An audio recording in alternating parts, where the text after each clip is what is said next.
What if I told you that once upon a time, the most efficient street cleaners in Paris had horns and ate cigarette butts for breakfast? Buckle up, please, or better yet, lay down.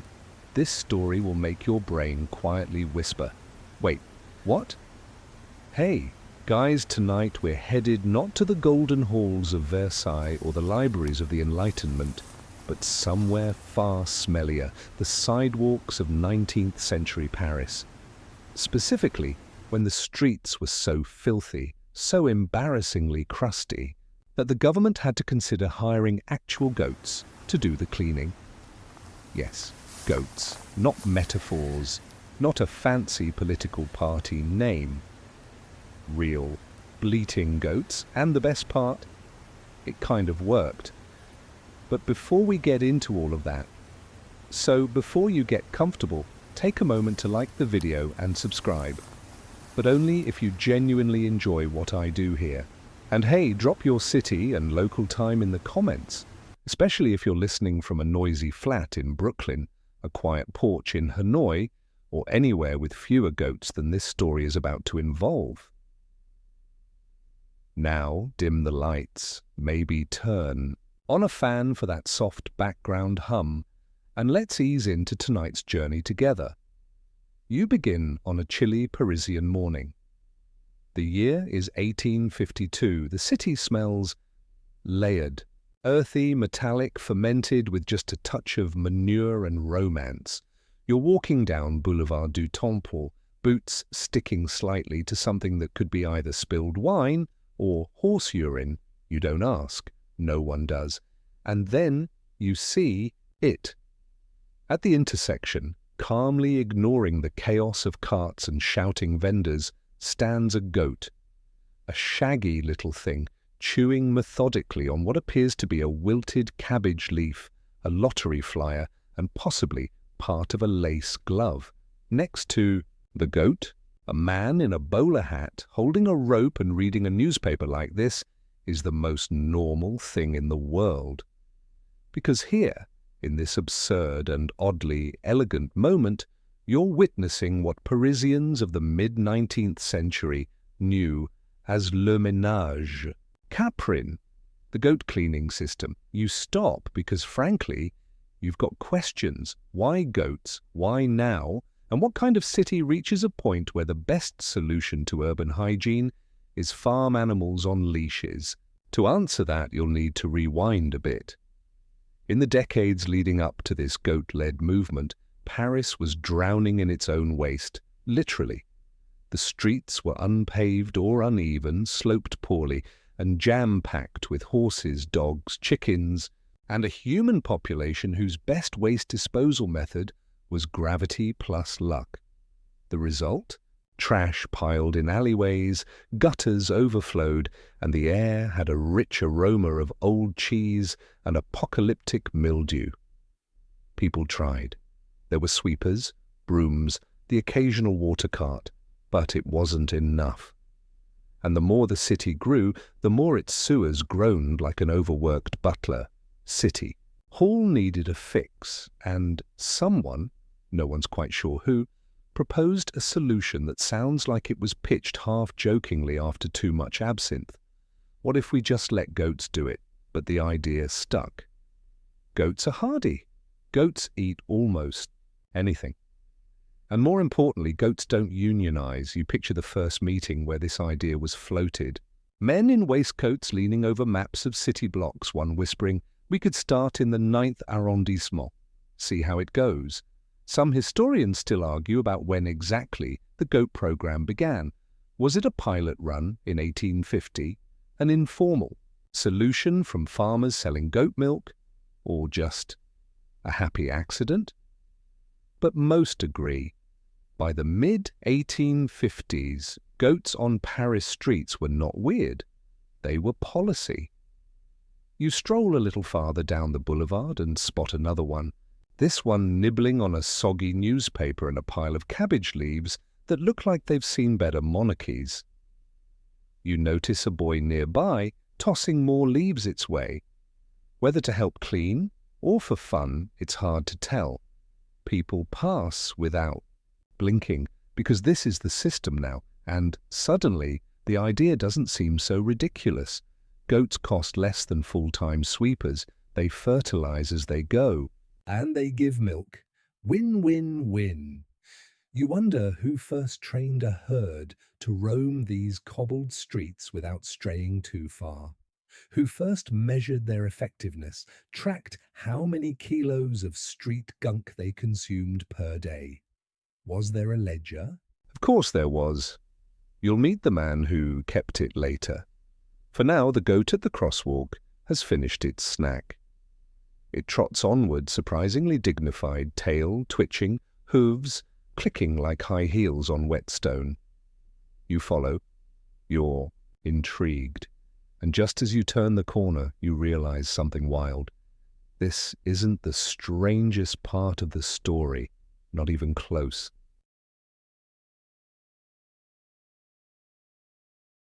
Imagine a city so proud of its architecture, it forgot to clean up after its horses. Tonight, you're wandering through 19th century Paris, not the postcard kind, the kind that clings to your boots and your memory. You're still following the goat. Well, one of them. At this point, there are about 4 weaving ahead of you, tails wagging with a confidence usually reserved for pastry chefs and revolutionaries. The street is Rue Saint-Antoine, and it is, in a word, moist. Not from rain, from life. Every cobblestone glistens with a thin film of urban biography, spilled wine, crushed fruit, horse droppings, and a type of street cheese that no market will claim. You wrinkle your nose, but no one around you does. Because in 1850s Paris, this is just Airdel Paris at the time was a curious contradiction. A capital of style, art, and enlightenment, yet at ground level. An olfactory battlefield. Let's break this down. Back then, toilets weren't a given. In fact, most buildings still used chamber pots which were joyfully emptied into the street, preferably from the second story, and preferably with a shout of "Gardez l'eau." Literally, watch out for the water. That water wasn't water, and if you were lucky, you dodged it. If not, well, you wore it. Horses were everywhere. Military, carriages, deliveries. A city horse could drop 15–30 pounds of waste a day.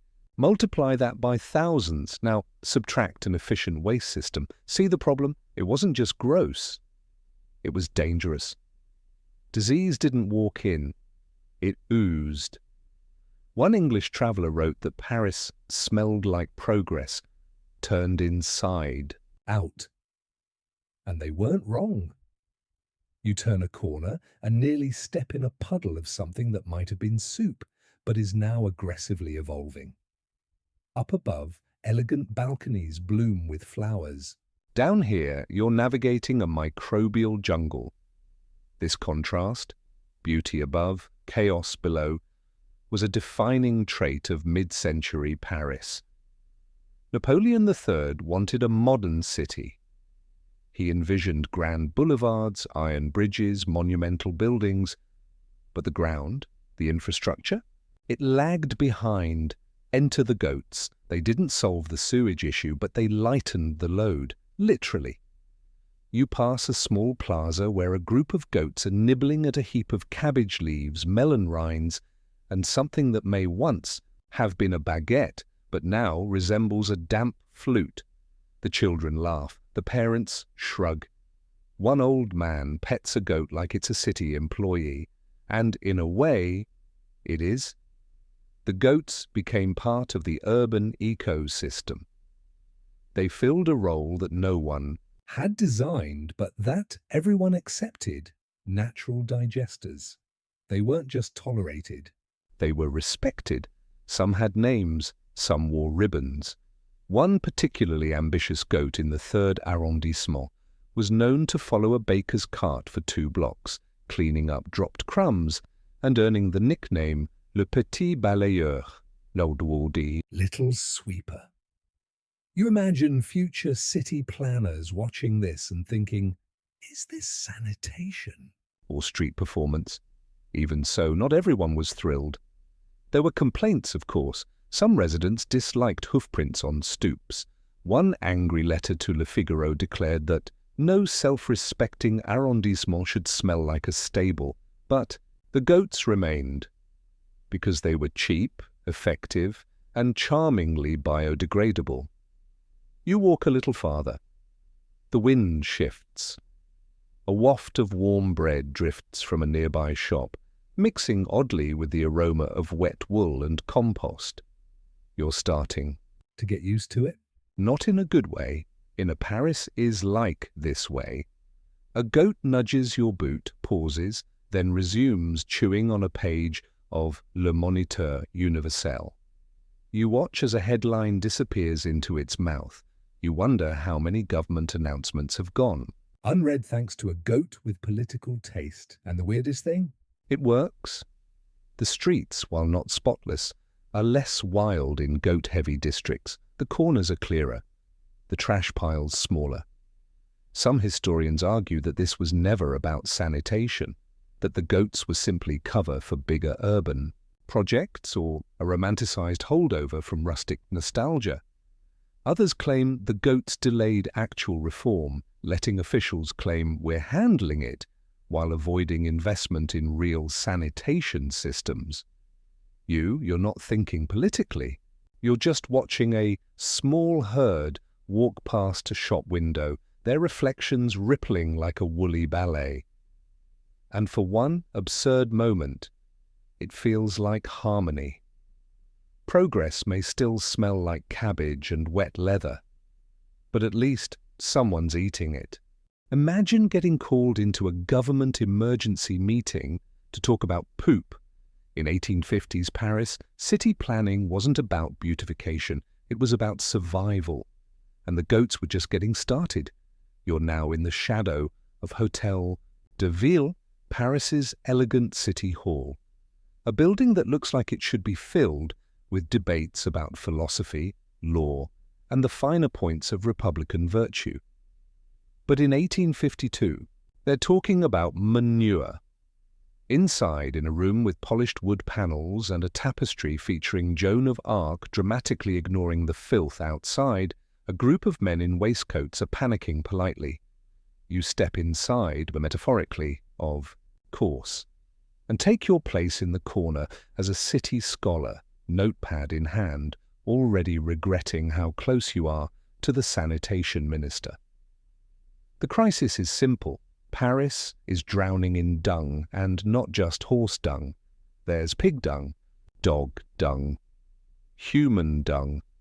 From chamber pots tossed out windows, or, in less aggressive neighborhoods, carefully poured down a shallow gutter that connects to absolutely nothing useful. One clerk stands up, adjusts his cravat, and reads aloud. It is estimated that the daily excremental output of Paris exceeds 600 tons. Someone drops their pen. The mayor clears his throat. We have sweepers, he says. We have carts. Yes, a younger official replies, but we also have 20,000 horses, no enclosed sewers, and a summer coming. A collective shudder moves through the room. Paris in summer, under a thick dome of miasma, was the kind of thing artists painted in brown. So, what to do? Someone suggests a new tax to fund more sweepers. Another proposes steam-powered suction carriages, which sounds promising, until someone mutters, "We barely trust our steam clocks." Then from the back, a quiet cough. It's an elderly, agricultural attaché from Limoges. No one remembers inviting him.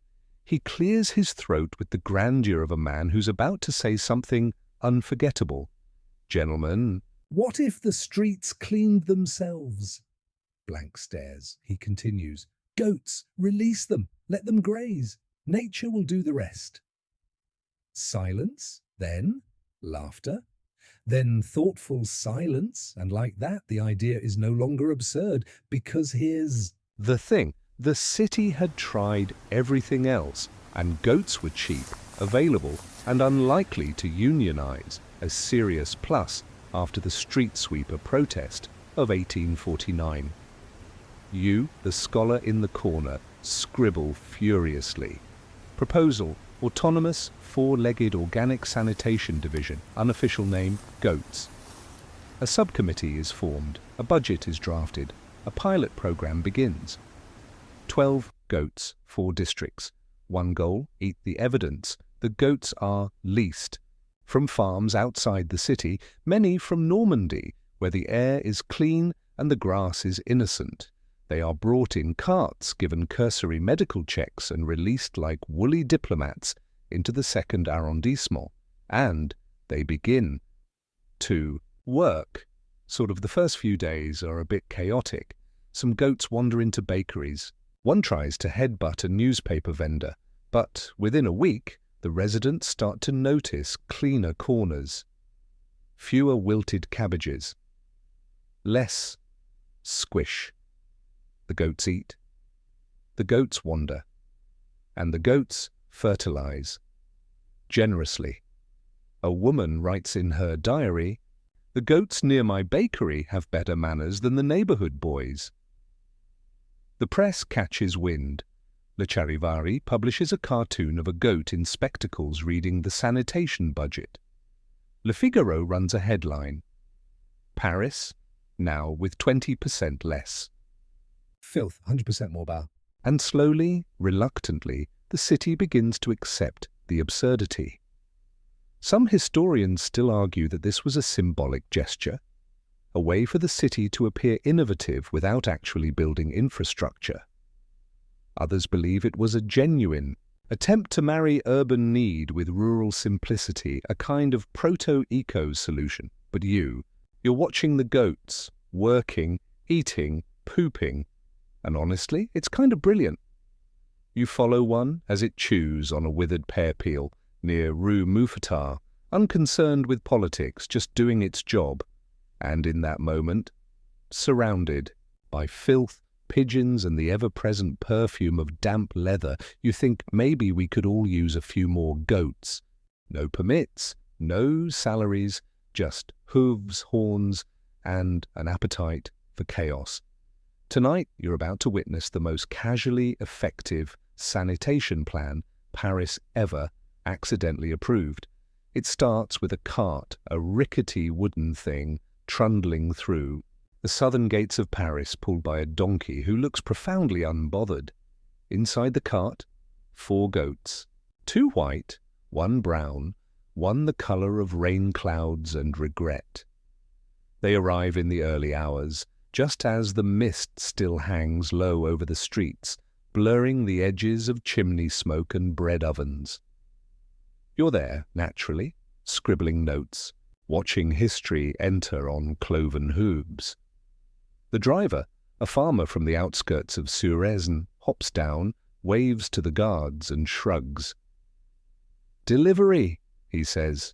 "Sanitation division," someone replies, equally deadpan. The goats are unloaded. They don't seem impressed. One immediately begins chewing on the rope that secured it. Another attempts to mount the steps of a cafe. The cafe is closed, but the goat doesn't care. This is Paris now. The goats are not introduced with fanfare. There's no ribbon cutting, no speech. Just a handwritten notice posted at a few crossroads. In partnership with rural communities, select livestock may assist in urban cleaning. Please do not strike, yell, or paint the goats. People squint at the notice, then they squint at the goats. Then, Paris being Paris, someone starts drawing little moustaches on the posters. But the goats get to work. They graze in gutters, nibble fallen leaves, nose through discarded cabbage stems, and, in one memorable moment, swallow half a baguette whole like a woolly accordion. Their presence is oddly soothing. Children laugh.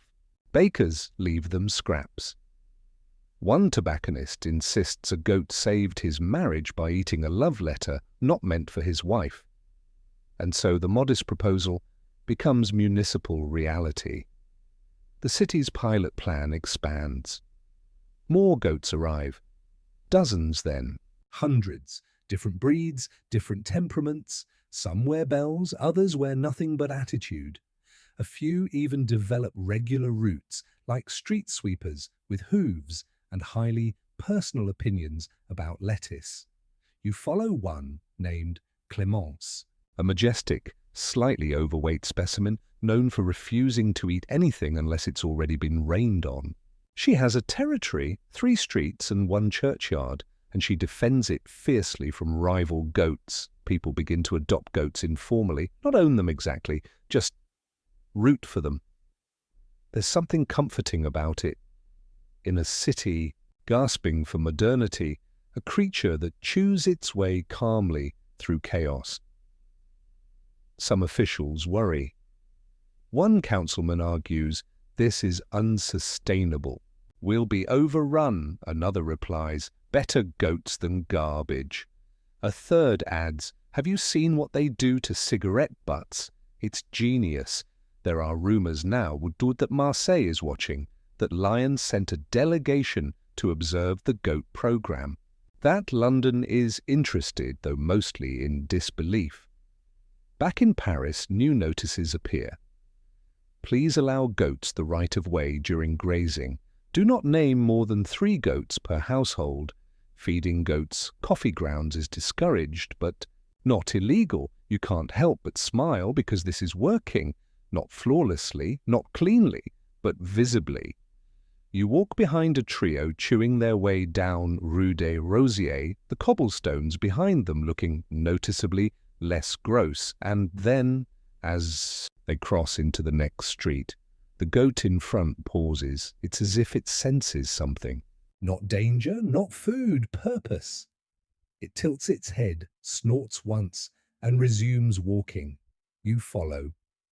Because in this moment, as the bells ring faintly in the background, and the baker opens his shutters to another goat-approved morning, you realize you're not just watching sanitation, you're watching urban history rewritten in hoofprints. When Paris needed help, they didn't call in the army. They called a goat farm. Tonight, you'll meet the city's strangest rental service. No paperwork, no receipts, just grass-fed garbage collectors on 4 legs.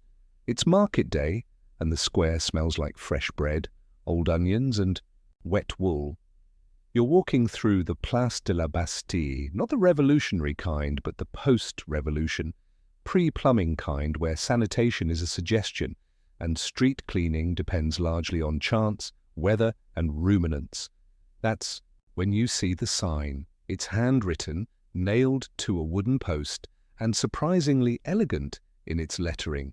Goats available half-day, full-day, or weekly. Inquire within.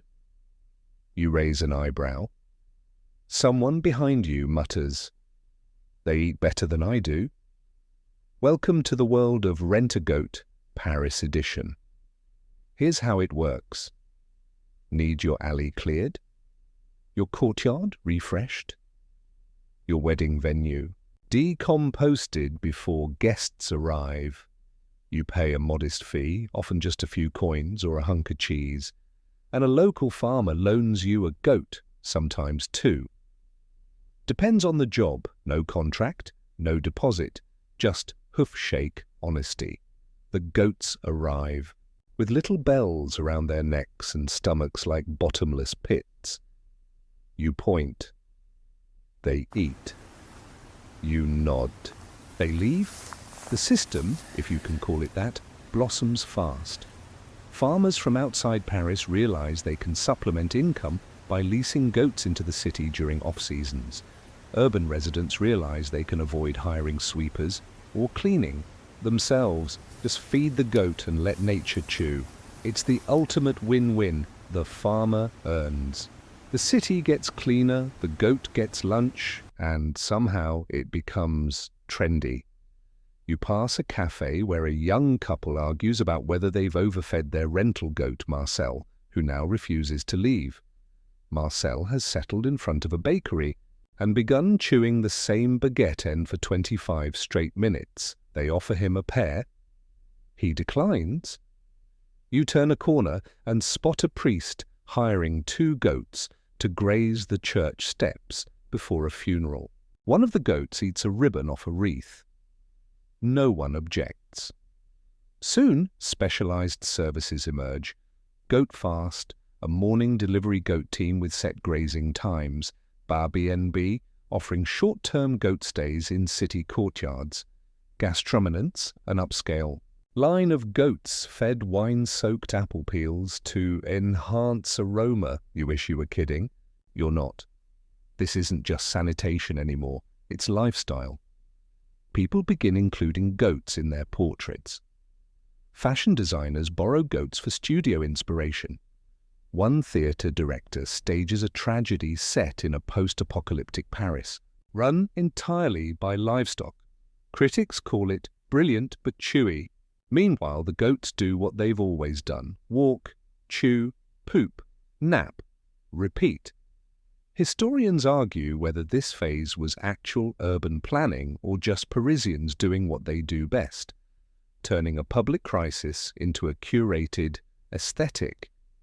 But the data doesn't lie. In neighborhoods with goat coverage, trash piles shrink, gutter blockages decline, children start naming specific goats they hope to see on the way to school. You spot a boy sketching his favorite one, Eglantine, a small grey-speckled goat who favors old melon skins and has a habit of gently head-butting lampposts. People fall in love with these goats, not in a weird way, in a "this goat made my street walkable again" way. And the goats, they don't care. They just chew and nod and wander on. But in that chewing, nodding, wandering, something happens. A shift. Paris begins to feel a little more alive. Not grand, not polished, but livable. Like the city finally accepted that until real reform arrived, a little rented help wouldn't hurt. So when your landlady asks if you've cleaned the courtyard yet, you just smile and say, "Oui, Clémence took care of it this morning," and everyone knows who Clémence is. Picture your morning commute. Now add croissants, cobblestones, and goats casually eating the sidewalk. Welcome to breakfast hour in goat-powered Paris, where the city wakes and the street cleaners bleat. The sun rises slow over Paris, golden and lazy like melted butter on a tartine. You step onto Boulevard Saint-Michel and the city is yawning. Not loudly, just soft door creaks, the clink of ceramic cups, the first hiss of steam from a bakery's vent, and hooves. Clip, clop, chew, belch, repeat. It's breakfast hour, not just for the Parisians, but for the goats. You walk alongside them. There's Baptiste, a black and white long-haired goat who prefers apple peels and discarded love letters. Lucette, a short, stumpy doe with the world's worst attitude and the city's best nose for onion skins, and Theo, a one-eyed legend, known for licking chalk drawings off cafe boards before 7 a.m. sharp. The goats are working. You wouldn't think it to look at them. They meander, they pause dramatically. They occasionally get distracted by pigeons. But this is their shift, the golden hour, when the streets are quiet, trash is fresh, and their competition, street sweepers, dogs, people with brooms, hasn't started yet.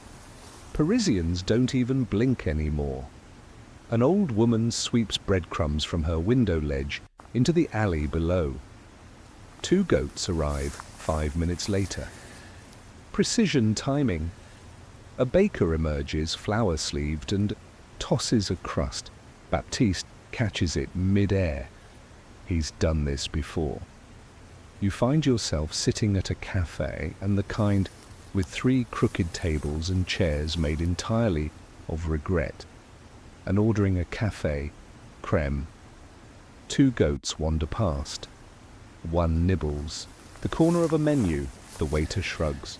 He's just checking the specials. Some children pass by, pointing at their favourites. You hear names, some real, some invented, all affectionate. Look, there's Mayor Fluffles. No, that's democracy. She has 2 bells. Papa, said Clemence, cleared his workshop better than his apprentice. You're watching ritual now. This isn't novelty. This is a mourning system. Every goat has a territory, a rhythm, a preferred route, and they remember. One grazes the edge of a cobblestone, then sniffs a tree stump like it's reading yesterday's politics. Another headbutts a trash pile just enough to loosen a banana peel. They move as a unit, but without leashes, orders, or oversight. No one shouts, no one directs, they just go. And somehow, in the space of 30 minutes, the boulevard looks better. Not clean, but browsed, tidied by teeth. The newspaper sellers set up shop. The florists open their shutters. The city lifts its eyelids slowly, and the goats, breakfast complete, begin to wander off in pairs. Some head toward the Seine, some toward shaded alleyways. One curls up in front of a bookstore and falls asleep on a philosophy pamphlet. You sip your coffee, now lukewarm. You're still trying to wrap your head around the fact that the first employee on the street today wasn't a human or a machine. It was a goat named Roger who just finished eating a crushed eclair wrapper and left a single, satisfied bleat in his wake. Historians will later describe this time as transitional. Some say the goats filled a gap, a bandage before modernization arrived. Others argue they became part of the culture, shaping the identity of neighborhoods like stone fountains or rooftop cats. You think both are true, because in this early, light with the scent of bread and hay, Paris doesn't feel chaotic or dirty. It feels choreographed. Not by design, by instinct. And instinct, apparently, comes with hooves. You pay for your coffee, rise, and tip your hat to a goat passing by. With a half-chewed map in its mouth, the day has begun. When goats start causing traffic jams, you know it's time for legislation. Tonight, we descend into the legal labyrinth of 1850s Paris, where City Hall drafted real policies for animals with zero regard for curfews. By now, the goats have charm. They have fans. They have unofficial names, territories, and, in one memorable case, a fan club of schoolchildren who wrote poems in iambic bleat amateur. But they also have a problem. They're everywhere. And Paris, for all its tolerance of chaos, pigeon, mobs and street accordionists, still likes its rules. You first hear whispers of it at a cafe near Place Vendôme. 2 clerks sipping coffee, muttering in half tones between bites of almond croissants. Did you hear? Rue de l'Odéon's getting a goat curfew. About time. One chewed through my cufflinks.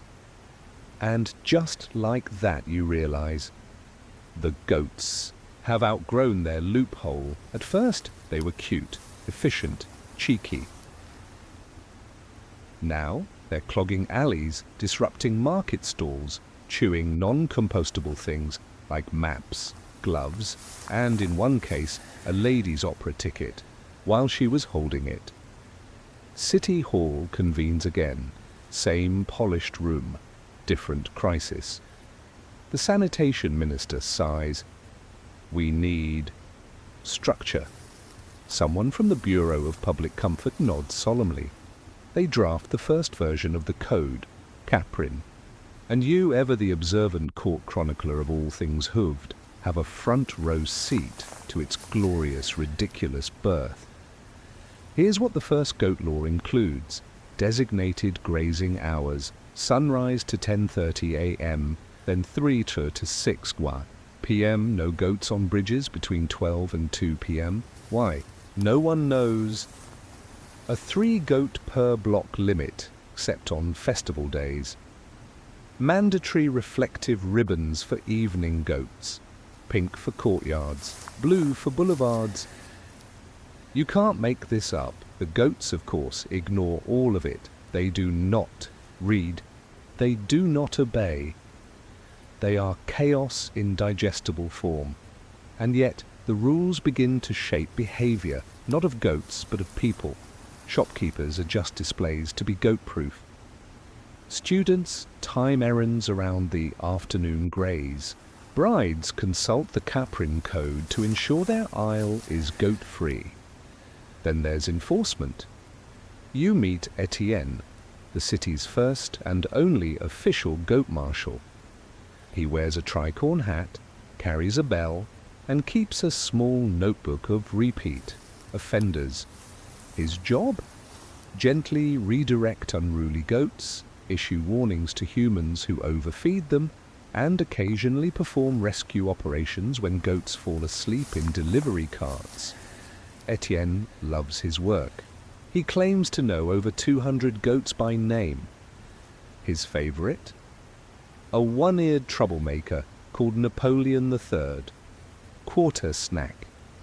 You once watch Etienne politely coax a goat off a cafe chair using a peeled carrot and 2 verses of La Marseillaise. It works. The goat bows, Etienne bows back, Paris applauds. Of course, not all enforcement is so elegant. There are turf disputes. One escalates into a 3-goat standoff outside a hat shop, resolved only when a bucket of celery is strategically deployed as a distraction. There's also scandal. A rumor that a high-ranking official's goat has been eating classified notes left on a windowsill. No charges are filed, but the goat is relocated to the suburbs for its safety. Historians still debate the long-term impact of the Code Caprin. Some argue it was the beginning of modern urban animal regulation. Others say it was the final glorious gasp of goat-led governance. You just watch as a goat nudges open a garden gate, gently, like it's done this before, and helps itself to a flower bed of tulips.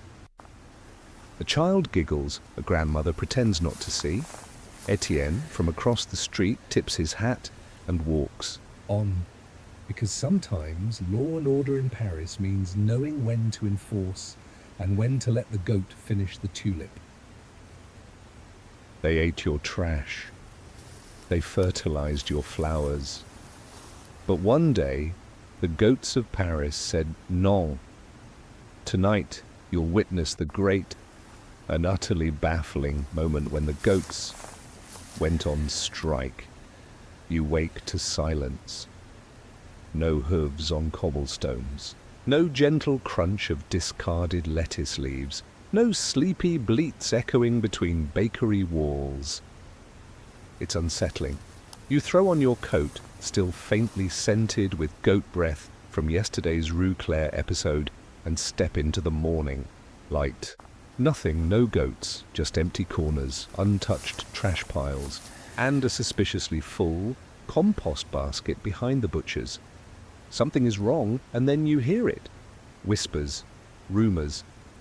Someone at the flower cart says, "They've stopped grazing." You squint. Who? She looks at you like you asked who Napoleon was. The goats. You follow the trail of confusion to Montmartre, where the cobblestone slopes are usually a buffet for the city's hungriest hooved hygienists. Instead, you find a sight you'll never forget. Dozens of goats, sitting, not eating, not wandering, just sitting, facing away from the street in eerie, fluffy unison. One has a daisy in its mouth, unchewed. Another seems to be meditating. A crowd gathers. No one speaks above a whisper. Eventually, someone says it. They're on strike. You laugh. You regret it immediately, because Paris takes its goats seriously. Local papers pick it up that afternoon. Le Petit Journal runs the headline, "Sanitation, herd refuses duty, demands unclear." Another tabloid suggests the goats are protesting the new curfew regulations, particularly the no grazing between noon and 2 rule. An editorial reads, "If lunch is sacred for Parisians, should it not also be sacred for their hooved co-workers?" Theories spread like butter on warm bread. A goat union, a protest against overfeeding, a dramatic response to Etienne's attempt to enforce reflective ribbon protocol. You follow the story obsessively. You even attend a community dialogue organized by the mayor's office. The official tone is serious. They read a statement aloud addressed to our caprine companions. Meanwhile, the goats remain immobile. 3 days pass. Trash piles. Vendors complain. Tourists write angry letters. Without the goats, the city begins to smell like it used to, like unfulfilled civic potential and melting rutabagas. On day 4, something changes.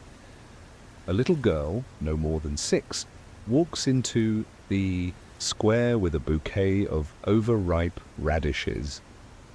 She approaches the lead goat, a solemn, ancient beast named Claude, and offers them gently, 2 hands outstretched. Claude sniffs, blinks. Then, slowly, dramatically, he takes one radish and eats it. A gasp ripples through the crowd. He stands. The others follow. A sea of motion like woolen dominoes. The strike is over. No explanation, no apology, just back to work. Historians still debate whether this was an actual strike or just a coincidence of overfeeding, weather, and goat logic. Some say the goats were simply full. Others insist they were making a statement about dignity in service. You just remember the stillness, the way the city held its breath, the child's tiny offering, and the slow, majestic crunch of that first radish, because that's Paris, a place where even the trash collectors can become icons, and where silence from a goat says more than 1,000 speeches from City Hall. Some people count stars. He counted goats. Tonight, you'll meet the quiet clerk who tracked every bleat, bite and bowel movement in the strangest ledger Paris has ever kept. His name was Maurice Bellamy, though most people in Paris just called him Monsieur Chèvre, Mr. Goat. Not because he owned any, because he counted them. All of them. You first spot Maurice in a narrow office behind Hôtel de Ville. Walls lined with dusty binders, the air thick with parchment, goat hair, and pride. He sits at a tilted desk with a brass inkpot and a stack of ledgers thick enough to stun a medium-sized ox. Every line in his log is beautifully penned, a blend of calligraphy and quiet obsession. You read an entry at random. Rue Montorgueil, 7:45 a.m. Clémence consumed 3.2 kg of lettuce stems, 1 paper napkin, and a small button. He doesn't smile. He doesn't need to. Maurice is doing his duty. You learn that his title, completely real, is Caprine Operations Clerk, 3rd Division, a position invented solely because someone had to quantify the goats. How many were working? How much waste they removed? Which routes they preferred? Which goats were most efficient? Maurice tracked it all. And he didn't just record numbers, he tracked personality. There's a whole section of his ledger labelled Behavioural Notes and Grazing Preferences, featuring such gems as Napoleon III. Quartersnack enjoys melon skins but dislikes loud noises. Beatrice prefers right-side gutters, avoids steep slopes after rain. Lucette headbutts children only when approached with citrus. Maurice's office becomes a quiet legend. Journalists interview him. Tourists peek through the window. Children leave goat drawings under his door, but Maurice doesn't seek attention. He seeks data. He develops a formula, part math, part mystery, to predict goat efficiency based on route, time, temperature, and what he calls urban digestibility conditions. You ask if it works. He replies without looking up. Statistically, Emile outperforms all others in arrondissements with cafes that serve brioche. You believe him. Maurice's reports influence city policy. Thanks to his work, overfed goats are rotated more frequently. Inefficient routes are reassigned. Several goats receive honorary mentions at Bastille Day events. They don't attend. One ate the ribbon last year. Eventually, Maurice is awarded a medal, the Silver Pin of Urban Innovation, for excellence in caprine coordination. He doesn't attend the ceremony, too busy counting. Some historians argue that Maurice was a bureaucratic footnote, that his numbers were charming but inconsequential. Others say he embodied the Parisian spirit, turn anything, even a goat, into art, order, and quiet devotion. You watch as Maurice gently brushes a crumb off his ledger and carefully, tenderly inks another entry. 11:12 a.m., Rue Lepic. Claude refused stale baguette, opted for newspaper, ate politics. You stand in his doorway a moment longer. The goats outside resume their munching rhythm, a background beat to a city that somehow, impossibly, still runs. But you know the truth? It's not just the goats, it's Maurice, and his quiet belief that even the absurd deserves accuracy. He looks up once, nods to you and returns to his work. You leave without a word, because some things are too sacred to interrupt, like goat math, like a city's strange rhythm, like a man and his perfect ledger. Only in Paris could goat droppings become a fashion trend. Tonight, you'll stroll through a city where wool met whimsy, and where even street-cleaning animals inspired haute couture.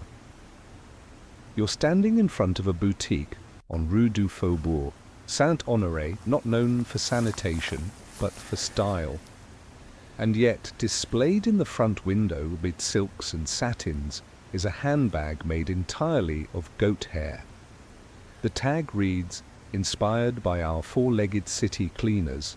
You blink, but you shouldn't be surprised. This is Paris, and Paris, in the mid-19th century, was in the mood for reinvention, even if that reinvention was inspired by creatures that ate garbage and occasionally headbutted police hats. It starts slowly. First, it's just the wool. Goats, especially the ones working Paris's cooler arrondissements, shed seasonal tufts of soft, usable undercoat. Some enterprising souls begin collecting it, sweeping it from courtyards, plucking it from fences, or simply retrieving it from goats during nap time, with permission, of course.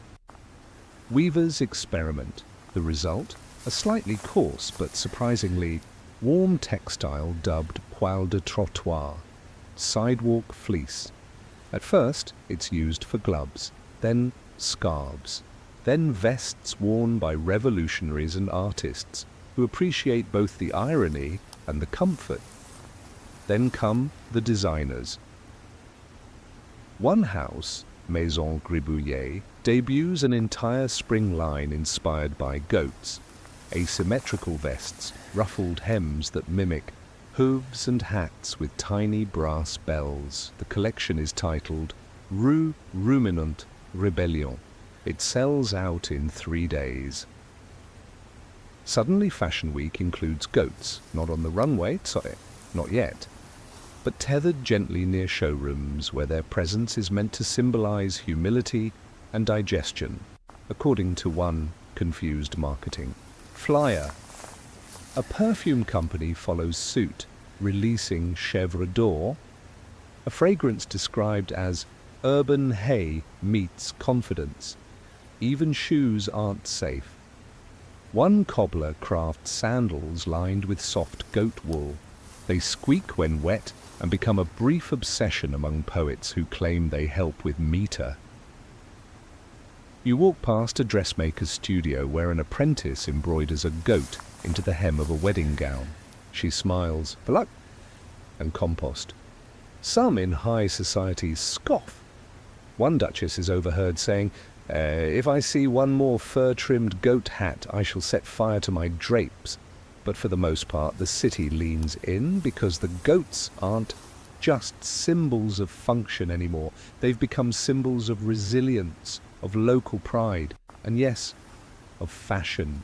Even Maurice, yes, our meticulous goat counter, receives a bespoke waistcoat lined with sidewalk fleece. He wears it exactly once, then stores it in his archive for preservation. The press gets clever. Goat is the new black. From gutter to gala, the chèvre chic movement. Haute ruminance. One cafe releases a goat-themed menu. Chèvre tartines, milk foam lattes, hay-smoked macarons. It's terrible. People order it anyway. Some historians argue this was inevitable, that Parisians, given anything long enough, even a hoofed street cleaner, will find a way to dress it, bottle it, or romanticize it. Others insist the goat fashion trend was a brief, beautiful madness, not like shoulder pads or edible hats. You walk past the boutique again and spot something new. A child-sized jacket with tiny velvet horns stitched onto the hood. And you don't laugh. You just think, if a city can turn trash-eating livestock into fashion icons, then anything, literally anything, can be transformed, even chaos, even compost, even us. A goat, a missing diplomatic letter, and a scandal that shook 3 ministries. Tonight, Paris learns what happens when you let city sanitation near state secrets. And chewing happens. You're in a quiet courtyard near the Ministry of Foreign Affairs, sipping weak coffee and enjoying a rare moment of urban calm. Then you hear it. A goat ate it. Someone shouts from an open window. A clerk trips on the steps. 2 hats fly off simultaneously. And you know something ridiculous and important just happened. By the end of the hour, the entire street is buzzing. A diplomatic dispatch has vanished. It was on the windowsill, next to the rosemary, and now it's gone, eaten by a goat. The goat scandal of 1862 has officially begun. Let's set the scene. A warm spring afternoon. A junior official, ambitious, newly moustached, not great with paperweights, sets a sealed letter on a windowsill while arranging tulips in a vase. The letter? A copy of trade terms meant for Spain, with notations about wool tariffs and a proposed joint wine inspection treaty. Dry stuff. But sensitive, the goat, an unremarkable cream-coloured grazer named Matilda, known for her fondness for marigolds and her habit of licking brass doorknockers.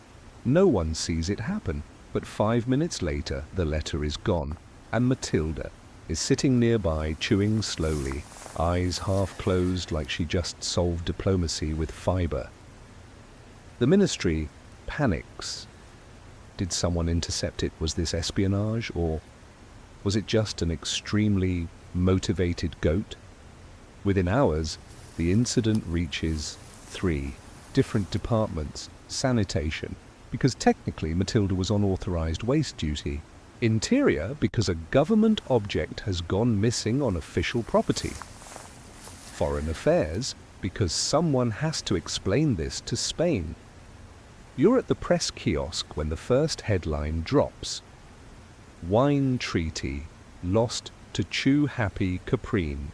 Lamartine, the cartoonists go wild. One paper runs an illustration of a goat reading trade secrets aloud to a Spanish bull. Another shows Matilda in spectacles analyzing a map of Europe while chewing on Denmark. City Hall is not amused. They release a formal statement. While the goat in question was operating within the bounds of municipal cooperation, its appetite for state correspondence is regrettable. Matilda is placed on temporary leave. which in practice means she's reassigned to a quieter neighborhood, a sort of caprine desk duty. She now grazes beside a library where no one leaves anything edible unattended. The public, however, is enthralled. Children begin acting out the goat spy incident in parks. One enterprising baker renames his almond cake Tarte à la Mathilde. Someone starts a conspiracy theory claiming the goat was planted by Belgian smugglers. Meanwhile, actual officials try to recover the contents of the letter. Too late. Mathilde's droppings are analysed. Nothing legible is recovered, though one, Clark, claims to find a perfectly intact comma. Some historians argue the letter didn't matter, that the whole scandal was overblown by a bored press and a public craving absurdity. Others insist it revealed a deep flaw in the overlap between city sanitation and state infrastructure.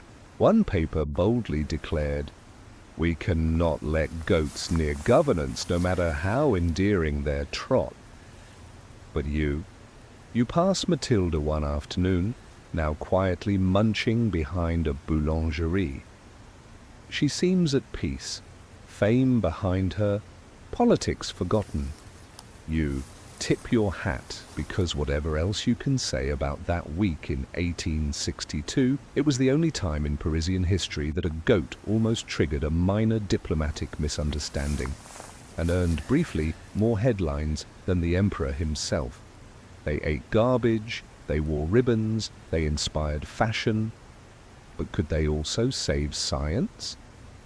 Tonight, curious minds and lab coats turn toward goats and discover a digestive miracle hiding in plain bleat.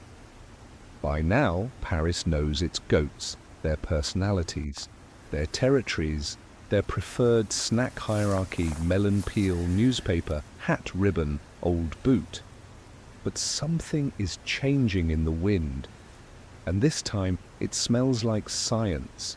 You're standing in the narrow garden of the Museum National d'Histoire Naturelle, watching as a group of professors in linen coats follow a goat like it's the Mona Lisa on hooves. One man whispers, "Observe the pre-chew posture." Another notes that was precisely 3.7 seconds of contemplative grazing. Someone else is sketching the goat's tail movements. You cough. No one notices because Paris's scientists have become obsessed, not with goats as cleaners or mascots, but as biological marvels. It begins with a curious discovery. Goats were surviving on a diet that would kill most other city animals. Rotten produce, mouldy bread, crumpled tobacco, the occasional boot heel. And somehow they thrived. Researchers want to know what's going on inside these creatures. Enter Dr. Eloise Vernet, a sharp-eyed biologist with a love for microscopes and low tolerance for nonsense. She publishes a paper titled Urban Caprine Digestion, Implications for Waste-to-Fertilizer Conversion. It's not exactly a page-turner, but it sparks a movement. Samples are collected, stomachs are examined, ethically and only post-retirement. Droppings are studied like fine wine. What they find surprises everyone. The goats of Paris, constantly exposed to unpredictable food, have developed resilient, hyper-adaptive gut flora capable of neutralizing mild toxins, converting plant waste into high-nutrient compost, and occasionally metabolizing ink without harm. One startled researcher proclaims, "They are not goats, they are mobile fermentation."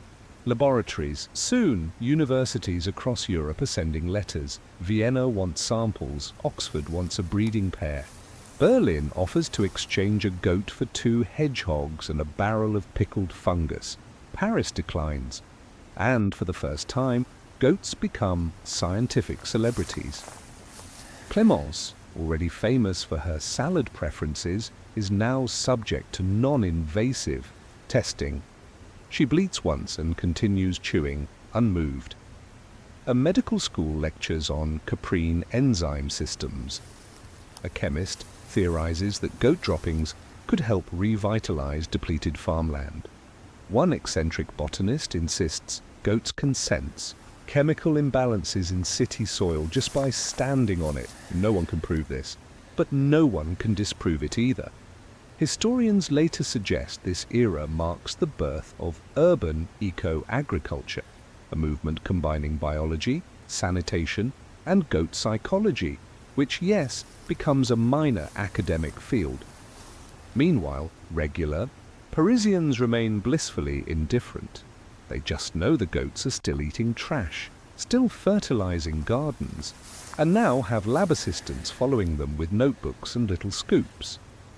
You watch a team of interns weigh and document a fresh goat dropping with the reverence of monks handling relics. Someone murmurs, "That's a textbook example of third-stage fermentation." You take a polite step back. Then again, you're impressed, not just with the science, but with the goat. Because while the researchers scribble and hypothesize, the goat just exists, calmly, efficiently, transforming chaos into compost and doing what it's always done: clean, digest, bleat, walk on, and maybe, just maybe, solve problems humans didn't know how to name. All empires fade, even the ones on four legs. Tonight we walk with the last of the hoofed hygienists as Paris trades bleats for brooms and says goodbye to its fluffiest civil servants. The first sign is subtle, not a law, not a protest, just fewer hoofprints. You're walking down Rue de Rennes early morning, same time you used to see Theo nibble orange peels near the newsstand. But today, it's quiet. Cleaner maybe, but quiet. And then you hear the sweep, a low scrape, rhythmic and human. A man in blue uniform, but not a goat, is pushing a wide bristled broom down the street, methodical as a clock. This is the beginning of the end. Not with anger, not with scandal, just efficiency. It begins in the late 1860s as Paris undergoes a transformation. Baron Haussmann's grand redesign is well underway. Wide boulevards, underground sewers, straight-line symmetry. A city carved by geometry and drained by gravity. And goats don't fit. They belong to a messier map. To the age of alleys, not avenues. Of compost, not concrete. City planners install modern gutters, water-powered street washers, and covered sewage channels. Suddenly, sanitation is invisible, sterile, professional. Goats, they're charming, but obsolete. You attend a quiet ceremony in the 5th arrondissement, not publicized, not mournful, where 5 goats are formally retired and returned to the countryside. There are no speeches, just a final snack pile and a pat on each head. Maurice Bellamy, yes, still counting, still dignified, closes a ledger and sighs.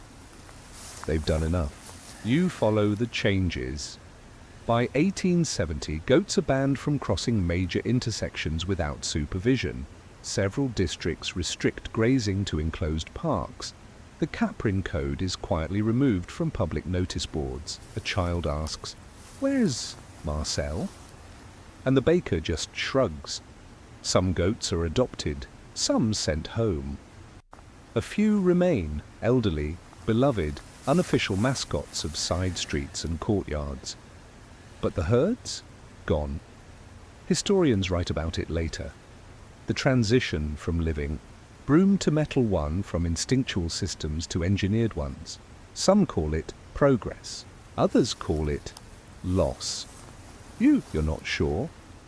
You pass a new sanitation cart hissing water onto the street, washing away not just the trash, but the stories, the hoofprints, the quiet morning rhythms, the spontaneous goat blockades of the Montmartre stairs. You think of Lucette, the surly little thing who once refused to graze near perfume shops, of Claude, the old veteran who napped in the shade of poetry kiosks, of Matilda, scandal eater turned cultural icon, and you miss them. Not just for what they did, but for what they meant. Paris, even at its dirtiest, had heart. It found order in absurdity. It made space for the strange. It said, yes, this is messy. Let's feed it a goat. Now the streets shine, but you wonder what was bleached away in the process. She outlasted curfews, carts and concrete. Tonight, you'll meet the last goat of Marais, not just a street cleaner, but a living relic of a Paris that once bleated softly at sunrise. She has a name, of course. Josephine. Grey, slightly hunched, with one ear folded like a velvet bookmark and eyes that look like they've seen every kind of trash Paris could offer, and chewed half of it. You find her in a quiet courtyard near the Place des Vosges, where roses still bloom unevenly and pigeons mutter like they're late for church. It's 1881, the goat laws are gone. The street sweepers hum past with their new bristle wheels. And yet, Josephine remains. No one quite remembers how she got here. Some say she was born in the cellar of an art gallery. Others whisper that she was the granddaughter of Clémence, queen of the left bank herd. But everyone agrees on one thing. She's the last officially tolerated street goat in Paris. Not because of regulation, but because of reverence. The residents of Marais keep her quietly, a communal secret. She belongs to no one, but all contribute. Madame Lefebvre, from the bookstore, leaves out carrot ends. The florist ties daily bouquets to a low gatepost just for her. Children draw her on sidewalks with chalk, always with a small crown. She doesn't do much now. A nibble here, a gentle headbutt to a crooked shutter, a nap under the wrought iron bench near the baker's wall. But her presence matters. She is history, not in books but in muscle memory. When the bells ring for evening mass, she stands. When the garbage carts rattle down the boulevard, she doesn't flinch. When a young artist moves in upstairs, she climbs the narrow, stares just once, lays on his rug, and then never again. You watch her one afternoon from behind a potted fig tree. She's chewing quietly on what appears to be a menu from 1872. No one interrupts, because in a city built on memory and monuments, Josephine is neither. She's softer, smaller, more essential. Historians rarely mention her. There are no official records, just scribbles in margins, sketches, a rumor of a song. One elderly street poet once wrote, "All that is clean must forget, all that remembers choose. You stay until dusk. The cafe lamps flicker on. The air shifts with the smell of bread and old stone." Josephine curls near the corner lamp-post, of the same one she's chosen for 17 years, and lets her eyes close. She doesn't need an audience. She doesn't want applause. She simply is, and for one quiet evening, Paris forgets its machines, its gridded sewer plans, its love of steel and speed, and remembers the goat. The cobblestones are clean. The carts are quiet. The goats are gone. Tonight, we walk through a Paris without hooves, and listen for the echoes they left behind. The mornings are quieter now. The sun still rises over the Seine. Bread still bakes. Children still argue about who gets the last apricot tart. But beneath it all, beneath the trolley wheels and the clatter of shoes, there's something missing. There are no bleats, no hoof clicks, no slow munching of sidewalk salad. Paris. Has moved on, and so have the goats. You walk the old routes sometimes. The ones they used to patrol, Rue des Martyrs, Rue Mouffetard, the park near the observatory where Claude once tried to eat a telescope cover. The streets are polished now. Water carts hiss every morning, washing away leaves and memory. Sanitation. Teams move with precision, vests glowing bright orange, boots echoing where once hooves tapped, softly. Efficient, impressive. But silent. You pass the bakery. No Marcel waiting out front. No head poking through the side gate for stale brioche. The baker still bakes, but his voice doesn't rise in goat greetings anymore. You stop by Maurice's old office. Now a document storage room. His ledgers still exist. Bound, labelled, preserved. But they're read like folklore. No one counts goats now, not officially. Still, sometimes you hear it. A sound. A rhythm. Like the phantom tap of cloven feet on cobblestone. A bell in the distance that doesn't belong to a bicycle. A rustle near a cafe awning that makes a child look twice. You remember Josephine. You hope she was buried properly. Or maybe she wandered into a dream and stayed. Paris remembers her in its own way. A small statue in Marais. No plaque, just a goat curled beneath a wrought iron bench. A cafe named La Dernière Chèvre. The last goat, serving strong coffee and soft cheese on napkins printed with hoofprints. A scent on spring mornings, when whetstone and crushed rosemary mix with something warm and earthy and nearly forgotten. Historians debate the impact. Some say the goats were a civic patch. Charming, but impractical. Others argue they shaped how Parisians understood waste, coexistence, and adaptation. You think they were the city's way of loving itself despite the mess. A daily reminder that what's humble can also be heroic, that cleanup isn't always a machine job, that life, in all its absurdity, sometimes wears a bell and eats garbage. With dignity, you lean against a wall, close your eyes, and let the city hum around you. In your mind, hooves still tap, bells still chime. And Paris, your Paris, is just around the corner, halfway through a wilted turnip and absolutely unconcerned with history. It simply is. Now the wind softens. The bells stop ringing, the stories of goats and gutters, of half-eaten baguettes and silent mornings, begin to blur like breath on a window. You lie down in your mind's quiet Paris. The version without tourists, without honking, without timelines, just cobblestones, a slow chew, and the scent of clover on a city breeze. Your eyelids grow heavier with each breath. No more counting, no more curiosity, just stillness and sleep.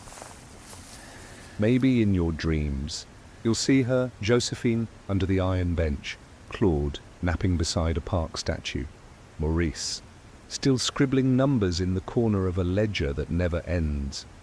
And you'll smile, because even if the goats are gone, the warmth they left, in stone, in story, in rhythm, is still here. So rest, dreamer. The city is quiet. The goats have done their job, and now it's time for you to do yours. Sleep well. End of script. Sweet dreams.